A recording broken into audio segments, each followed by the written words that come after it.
सदगुरुवे ही नमः।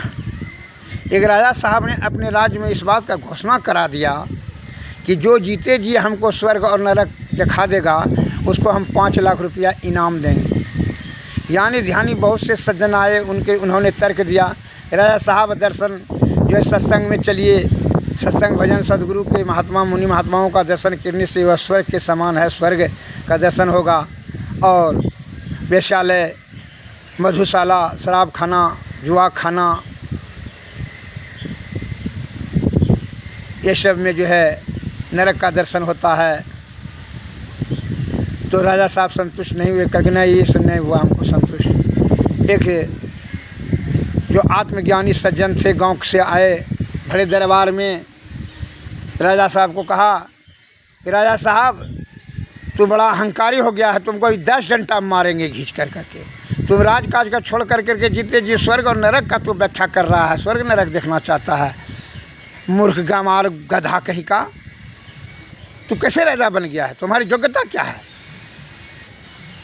उलूल जुलूल बात, प्रश्नों का जवाब खोज रहे हो, सही कार्य छोड़ करके। इतना सुनते हुए राजा साहब ने कि अभी तुमको खींच करके मारेंगे, ऐसा कहा। किसान ने वह जो राजा साहब क्रोधातुर होकर करके आग बबूला हो गया और आंख लाल लाल हो गया, क्रोध से वह पागल हो गया और तलवार खींच कर करके दौड़ा सज्जन को मारने के लिए।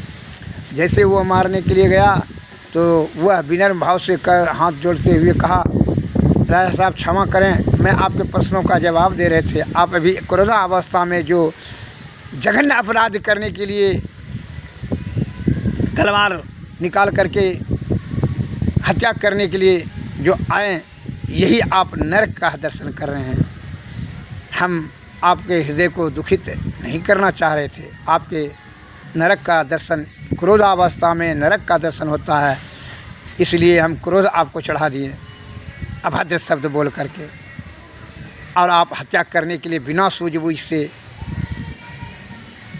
आप हत्या करने के लिए तैयार हो गए, जबकि आप जानते हैं हत्या का फांसी का सज़ा है। आपने क्रोधा अवस्था में अहंकार में आकर के बल का दुरुपयोग कर रहे हैं, इसी को जो है यही अवस्था को नरक कहा जाता है। और स्वर्ग तो इस बात का जब बहुत हुआ, क्रोध शांत हुआ, कहा ठीक है, आपके जवाब से मैं संतुष्ट हूँ। नरक का यादव का उपकार की भावना हो, दया की हो, करुणा हो, क्षमा हो, तो उसी को स्वर्ग कहा जाता है। अब आप स्वर्ग में हैं, कहा अब उपकार की भावना और दया की भावना को रखते हुए आप इनाम देने तैयार हैं। 5 लाख रुपया इनाम दिया और किसान